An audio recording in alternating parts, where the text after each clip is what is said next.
I gave birth to twins. On day 3, my husband disappeared. What I found next destroyed everything I knew about my life. My name is Sarah, and 6 months ago, I thought I had the perfect life. My husband Mark and I had been married for 4 years. We lived in a beautiful suburban home. We were financially stable. And after years of trying, I was finally pregnant, with twins. Mark seemed excited. He painted the nursery. He attended every doctor's appointment.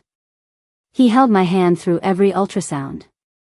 I thought I was the luckiest woman alive. I had no idea what was coming.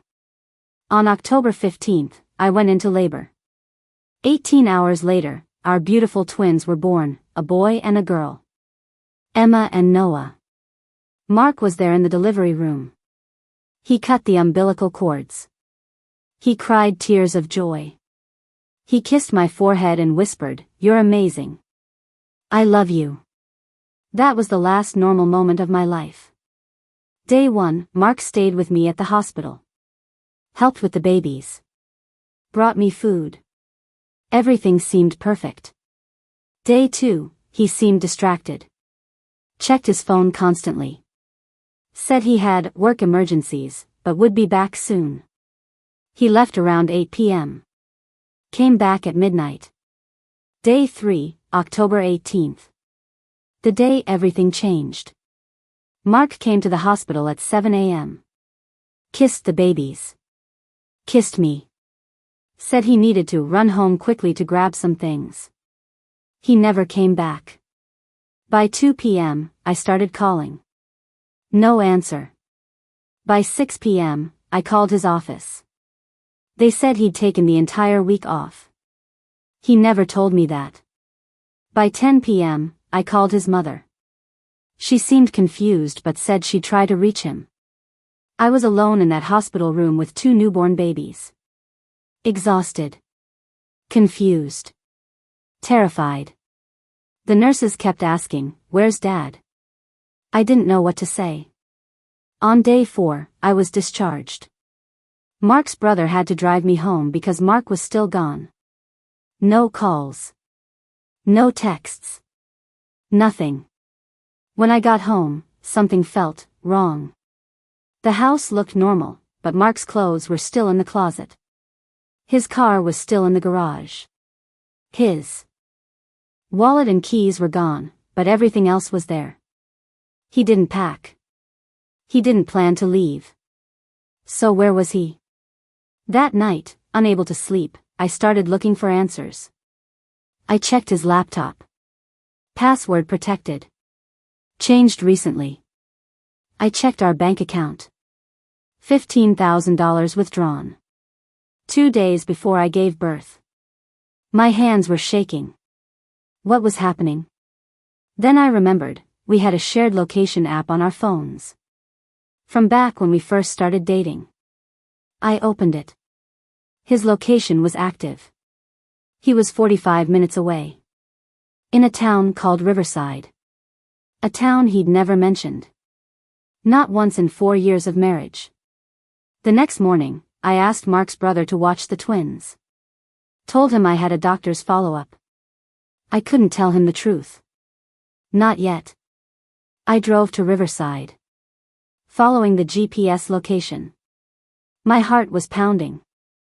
The location led me to a quiet residential street. Nice houses. White picket fences. Kids' bikes in driveways. Then I saw it.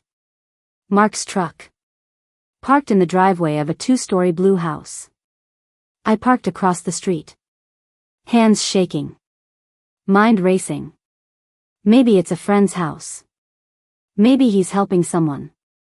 Maybe there's an explanation. Then the front door opened. Mark walked out. Laughing. Carrying a little girl, maybe 3 years old, on his shoulders. Behind him, a woman stepped out. Blonde. Pretty. Pregnant. Very pregnant. She kissed him. On the lips. He kissed her back. The little girl called him Daddy. I couldn't breathe. I couldn't move. I just sat there, watching my husband live a completely different life. After 10 minutes, they went back inside. I waited 30 more minutes. Then I got out of my car. I walked to that door. Every step felt like walking through concrete. I rang the doorbell. Mark opened the door. The look on his face. I'll never forget it. Pure terror. "Sarah, what are you?" "Who is she?" I asked. My voice was surprisingly calm. The blonde woman appeared behind him. "Mark? Who's this?" "I'm his wife," I said. "Who are you?" She looked at. Days for his other baby's birth. Jessica and we talked for hours that day. While Mark sat silently in the corner. Like a child being punished. We shared stories. Compared timelines. Realized how calculated everything was. She thought his work travel was normal. I thought his late nights were normal. He'd built 2 complete lives. 2 homes. 2 families. 2 lies. I left that house with Jessica's phone number. We weren't friends. But we were allies. Both victims of the same man. I drove home in shock. The twins were crying when I arrived. Mark's brother looked concerned. "Everything okay?" "No," I said honestly. "But it will be." The next 48 hours were a blur. I called a divorce lawyer. Filed papers immediately. I froze our joint accounts. Documented every withdrawal. Jessica sent me photos, texts, proof of everything. She was filing for child support. We coordinated our legal strategies. I changed the locks on our house. Mark came by twice. I didn't let him in. I told his family the truth. His mother cried. His brother was furious. His father called him a disgrace. Mark called 7 times the first day.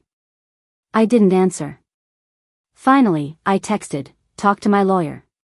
People ask me, "How did you not know?" The truth? He was good at lying. Really good. He remembered details. He never slipped up. He managed 2 completely separate lives for years. But looking back, there were signs. He never wanted me to surprise visit him at work. He was weirdly protective of his phone. He'd sometimes call me Jess by accident. I thought he said yes. He refused to have social media. Our wedding was small. Intimate, he called it. Now I know why. He couldn't risk anyone knowing. It's been 6 months now. The divorce is almost finalized. I got the house. Full custody of the twins. And a significant child support payment. Mark tried to fight it. Said he couldn't afford to support 3 households. The judge wasn't sympathetic. Jessica and we actually became friends. Strange, right? She left Mark too. She realized if he could lie to both of us so easily, he'd do it again. Our kids, they're technically half-siblings. Lily, Emma, Noah, and Jessica's baby boy, Mason. We've talked about maybe, one day, letting them know each other.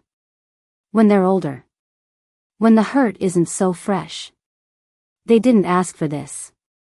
They deserve to know their siblings. I won't lie. It was the hardest period of my life. Newborn twins. Alone. Heartbroken. Betrayed. Exhausted. Some days I barely got out of bed. Some days I cried while feeding the babies. But I also found strength I didn't know I had. I learned to ask for help. My parents moved closer. Friends created meal trains. I started therapy. Worked through the trauma. The trust issues. I focused on my babies. Emma and Noah became my entire world. I rebuilt my identity. I wasn't just Mark's wife. I was Sarah. Mother. Survivor. Warrior. Today, Emma and Noah are 6 months old. They're healthy. Happy. Loved. Mark has scheduled visitation. Supervised, of course. He sees them twice a month. He's still trying to explain himself. Still thinks I might understand one day. I won't. You don't accidentally build a second family. You don't accidentally lie for years. You don't accidentally abandon your newborn twins. Those are choices. To anyone going through something similar. You are not crazy for not seeing the signs. You are not weak for believing someone you loved. You are not alone. You will survive this. You will rebuild. You are enough. My husband had a secret family. But I found a secret strength. And I'm never looking back.